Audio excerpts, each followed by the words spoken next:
사랑하는 성도 여러분, 영혼이 잘되어 범사가 잘되고 강건하시기를 주 예수님의 이름으로 축원합니다. 오늘은 야고보서 1장 5절로 8절의 말씀에 나타내신 하나님의 뜻을 전하고자 합니다. 이 말씀은 하나님께서 성도의 소망을 이루도록 어떻게 인도하시는지 알 수 있습니다. 세상 모든 사람은 부족함이 없는 사람이 없습니다. 어떤 사람은 돈이 부족하고, 어떤 사람은 지식이 부족하고, 어떤 사람은 자손이 귀하고, 어떤 사람은 사랑이 부족하고 등등 각자 부족함의 내용은 달라도 모두 부족한 가운데 살아갑니다.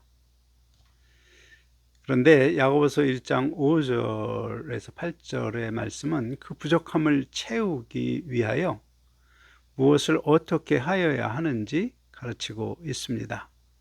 먼저 부족하거든 이라는 말의 의미를 생각해 봅시다. 부족이란 절대적인 것이 아닙니다. 상대적으로 느끼는 일종의 감정입니다. 내가 어떻게 느끼는지 그것에 따라서 부족함을 느끼게 됩니다. 예를 들어 돈을 1억 벌었는데 서민이라면 1억 번 것으로 인하여 밤잠을 못 이룰 정도로 큰 만족감을 느낍니다. 그러나 재벌이라면 만족감보다는 더 많이 벌 수 있었는데 생각하며 오히려 부족한 감정이 들 수 있습니다. 그와 같이 부족함이란 나의 어떤 상태에 대하여 충만하지 못함을 느끼는 내 감정입니다. 그리고 부족함을 느끼면 누구나 그 부족한 것이 채워지기를 바라는 소망과 연결이 됩니다. 그래서 부족하거든이라는 말은 다른 말로 소망이 생겼거든 이라고 보아도 무방합니다. 그런데 성경은 부족하거든 이라는 말 앞에 지혜라는 말을 넣어서 특별히 지혜가 부족하거든 이라는 말로 소망을 이루는 방향이 지혜를 얻는 것임을 분명히 제시하고 있습니다. 그러므로 부족한 것이 채워지기를 원할 때, 가령 돈이 부족하다고 느낄 때 부족한 돈을 구하는 것이 아니라 내게 필요한 돈을 채울 수 있는 지혜를 달라고 기도해야 합니다. 또 미움과 원망과 다툼이 일상이 된 가족 안에서 사랑이 부족하거든 가족 사랑을 달라고 기도하는 것이 아니라 가족이 서로 사랑하며 살 수 있는 지혜를 달라고 기도해야 하는 것입니다. 그러므로 지혜는 누구든지 소망을 이루는데 반드시 있어야 할 덕목입니다. 이제 여러분 스스로 점검하시기 바랍니다. 나는 어떻게 부족함을 채우려 하는가? 사람들은 대부분 부족함을 채울 지혜를 자기 자신에게서 구하고 얻습니다. 참고로 자기 지혜는 그가 쌓은 지식의 틀 안에서 떠오르는 생각 중 이성적으로 가장 좋은 방안입니다. 그러므로 본인은 스스로 지혜롭게 여길지라도 객관적으로 자기 지혜는 지극히 어리석은 것입니다. 생각해 보십시오. 쌓은 지식이 없는 사람의 지혜와 지식이 많이 쌓은 사람의 지혜 중 누구의 지혜가 부족함을 채울 확률이 높을까요? 99% 지식이 많은 사람의 지혜가 확률이 높습니다. 이제 여러분 스스로 자기 지혜가 객관적으로 어떤 평가를 받게 될지 알아야 합니다. 만일 나는 쌓은 지식이 지극히 부족하고 그 부족한 지식을 바탕으로 생각나는 지혜라면 어리석다 평가받을 확률이 높습니다. 잠언서 13장 10절 교만에서는 다툼만 일어날 뿐이라 권면을 듣는 자는 지혜가 있느니라. 이 말씀은 자기 지혜를 스스로 어떻게 평가하는지 그것에 따라서 나타나는 삶의 모습을 보여줍니다.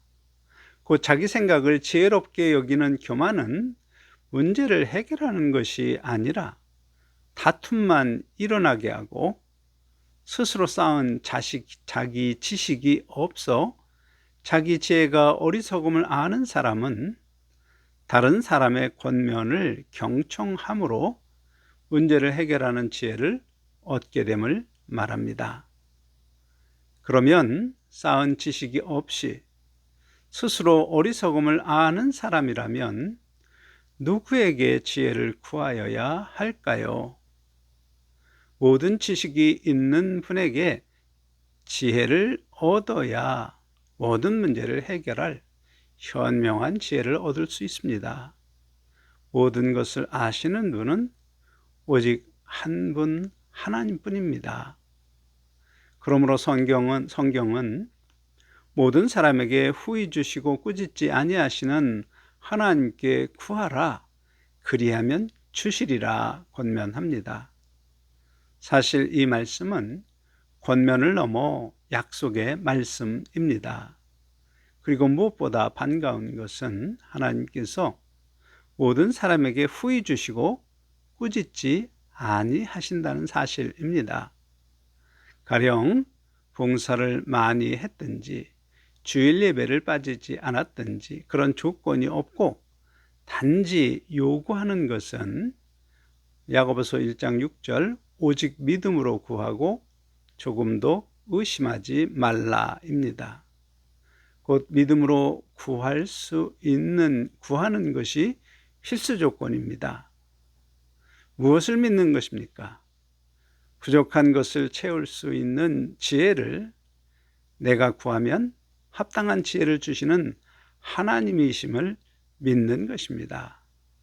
그러면 무엇을 의심하지 말라는 것입니까? 하나님이 주신 그 지혜를 의심하지 말라는 것입니다. 그런데 바르게 알아야 할 것이 있습니다. 사람은 자기 소망을 이루는 방법이나 요령을 지혜로 생각합니다. 그러나 고린도전서 1장 24절 그리스도는 하나님의 능력이요 하나님의 지혜니라. 그리고 골로새서 3장 16절 그리스도의 말씀이 너희 속에 풍성히 거하여 모든 지혜로 피차 가르치며, 이 두 말씀으로 보아 부족할 때 구할 지혜는 바로 예수 그리스도께서 가르치신 하나님의 말씀입니다. 그러므로 하나님께서 우리의 소망을 이루어 주실 때 주시는 지혜는 바로 예수 그리스도께서 본을 보여 가르치신 하나님의 말씀이며, 그 말씀을 따라서 소망을 이루어 주시는 것임을 알아야 합니다. 곧 하나님의 말씀에 있는 약속이 내 소망을 이룰 참 지혜임을 의심하지 않고 그 약속을 이루시는 조건의 말씀을 지켜 행하는 성도의 소망을 이루시게 합니다. 예를 들어 설명하겠습니다. 이름이 한복음 형제가 있습니다.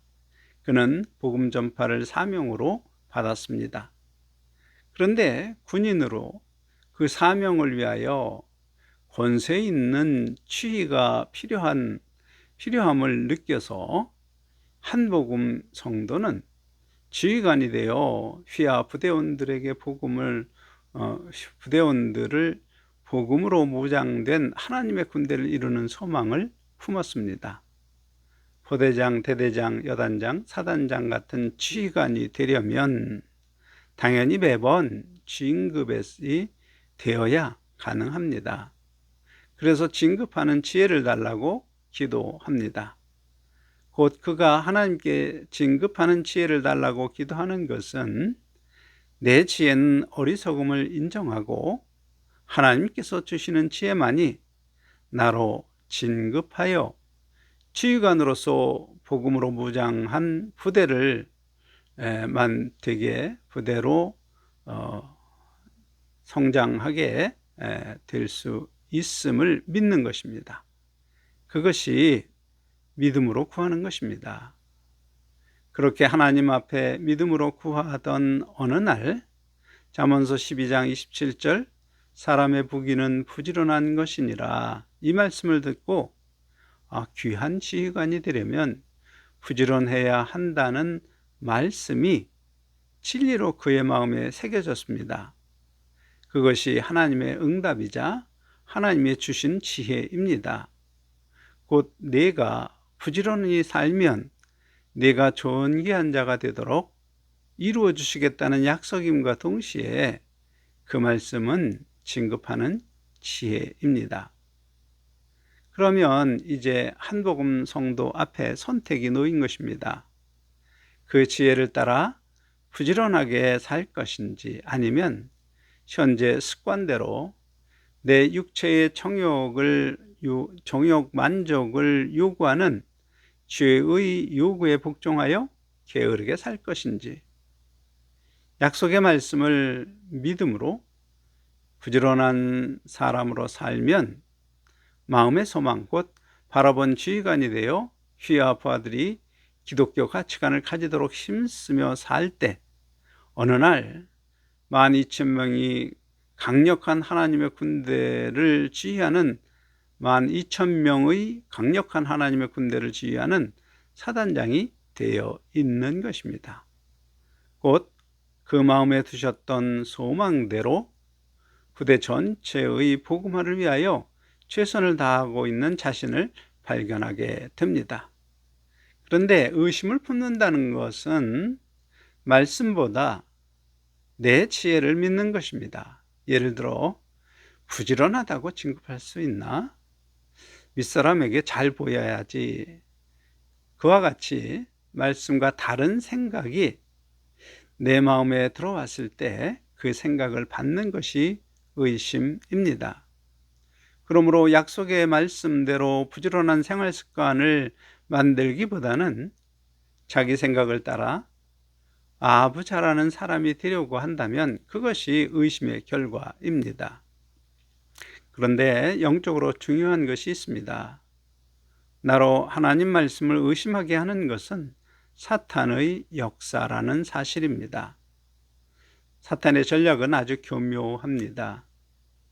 내 앞에 부지런함과 게으름을 동시에 놓았다면 나는 쉽게 내가 하나님을 거역하는지 아닌지 금방 알 수 있습니다. 바로 부지런함과 게으름 중 선택이 아니라 제3의 선택으로 거역을 포장합니다. 가령 인사권자와 친하면 진급이 될 거야, 그런 생각으로 방향을 비트는 것입니다. 인사권자가 좋아하는 아부 방법을 따라서 열심히 하면 진급이 될 것이다, 그런 생각으로 부지런한 생활을 벌이게 합니다. 그러므로 아침 일찍 일어나서 용사들과 함께 구보하고 함께 땀 흘리고 늘 솔선수범하기를 부지런하게 생활하는 그러한 생활을 하지 않고 인사권자의 생일을 챙기고 가족의 신상까지 챙기고 등등 관계 맺기에 골몰하고 생활은 부지런함과는 먼 아침에 겨우 일어나서 눈 비비고 출근하므로 결국 관계 개선으로 포장된 게으른 삶의 습관이 생기게 됩니다. 그러면 부지런하라는 하나님의 말씀을 거역하는 게으름을 택하도록 사탄이 미혹한 것입니다. 그렇게 육체의 정욕을 따라 선택하는 선택의 뒤에는 하나님의 약속을 믿지 못하는 의심이 있고, 그 의심은 사탄이 불어넣은 육체의 정욕 만족을 최고의 가치로 여길 때 들어오게 됩니다. 믿고 실행하다가도 말씀이 부족한 것처럼 느끼며 하나님 말씀과 다른 생각을 따르도록 하는 것이 바로 사탄이 불어넣은 의심입니다. 그러므로 정작 내가 얻지 못하게 된 근본적인 원인은 믿지 못하고 결과적으로 약속의 말씀과 반대로 생활하는 것입니다. 그 결과 부귀하게 되기는커녕 가난하고 천하게 될 뿐입니다. 성경은 더욱 분명하게 말합니다. 야고보서 1장 6절로 7절, 의심하는 자는 마치 바람에 밀려 요동하는 바다 물결과 같으니 이런 사람은 무엇이든지 주께 얻기를 생각하지 말라. 그러므로 무엇이든지 하나님 나라와 뜻에 위하여 구하는 것을 이루어 주실 지혜와 능력이 있는 전능하신 하나님이라는 사실, 또한 나로 영광의 부활에 이르도록 인도하시는 선하신 하나님이라는 사실, 또 우리가 구하는 것을 꾸짖지 않고 주실 뿐만 아니라 때론 구하지 않은 더 좋은 것들도 주시는 선하신 하나님이심을 믿는 사람만이 소망을 따라 하나님께 기도하는 사람이 됩니다. 그리고 신실하신 하나님이신 것을 의심하지 않는다는 말은 그 약속을 이루는 조건의 말씀대로 실행하는 것을 뜻합니다. 조건의 말씀대로 실행하면 하나님이 하신 약속은 반드시 이루어질 것임을 의심하지 않는 것입니다. 다시 강조하면 야고보서 1장 5절, 너희 중에 누구든지 지혜가 부족하거든 모든 사람에게 후히 주시고 꾸짖지 아니하시는 하나님께 구하라, 그리하면 주시리라. 이 말씀은 지혜를 구할 대상이 사람이 아니라 하나님이심을 분명히 말합니다. 다른 예를 들어서 설명하겠습니다. 우리 용사들은 제대하면 좋은 자매를 만나서 서로 사랑하고 한 가정을 이룰 것입니다. 서로 남남이던 사람이 부부가 되면 행복하게 잘 살아야 하는데 신혼 기간이 끝나면 불협화음이 들리기 시작합니다. 가령 아침밥을 든든하게 먹어야 한다는 남편과 아침에 가볍게 간편식을 먹어야 한다는 아내, 쉬는 날 등산 가자는 남편과 놀이공원 가자는 아내, 영화 보자는 남편과 연극 보자는 아내, 둘이 서로 생각이 달라서 불편한 감정이 쌓이기 시작합니다. 그러면 보통의 경우 여자는 친정엄마에게 어떻게 했으면 좋은지 묻습니다. 그런데 친정엄마가 남편에게 쥐어 산 사람이라면 신혼 초에 남편을 꽉 잡지 못하면 평생 고생한다, 그런 자기 생각으로 조언하게 됩니다. 한편 남자는 보통 아버지가 자기 어머니에게 하는 것을 보고 배운 대로 행합니다. 친정엄마의 조언을 듣고 집에 돌아온 아내가 어떻게 하겠습니까? 남편을 이기려 하고 서로 자기 주장대로 가정사를 관철하려 합니다. 그렇게 남편에게 순복하라는 하나님 말씀을 거역한 결과 그 부부의 생활은 매일 신경전이 불꽃을 튀기고 심겨루기를 하다가 결국 힘이 약한 쪽이 아내이면 아내가 져서 남편의 손에 쥐어 사는 사람이 되고, 그 가정은 겉으로는 평화로운 것 같지만 서로 상한 감정이 부부 사이에 쌓이게 되고 마는 것입니다. 반대로 힘이 약한 아내가 남편이 은퇴하고 힘이 빠지면 그동안 눌려 있었던 불만이 전부 튀어나오면서 싸우고 심하면 이혼도 하게 되고 등등 불행한 결혼으로 전락하게 되는 것입니다. 그것이 요즘 항원 이혼 또는 조론 등등 악한 말이 새롭게 등장하는 이유입니다. 왜 그렇게 되었습니까? 부부가 지혜를 구할 상대를 성경대로 하나님 앞에 구하지 못하고 사람에게 구한 것입니다.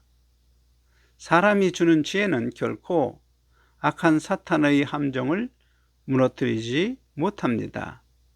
그런데 만일 부부가 하나님께 지혜를 구했다면 하나님은 어떤 지혜를 주셨겠습니까? 말씀을 통하여 주시는 것입니다. 곧 창세기 2장 24절 이러므로 남자가 부모를 떠나 그 아내와 합하여 둘이 한 몸을 이룰지로다. 이 지혜의 말씀을 마음에 새기게 됩니다.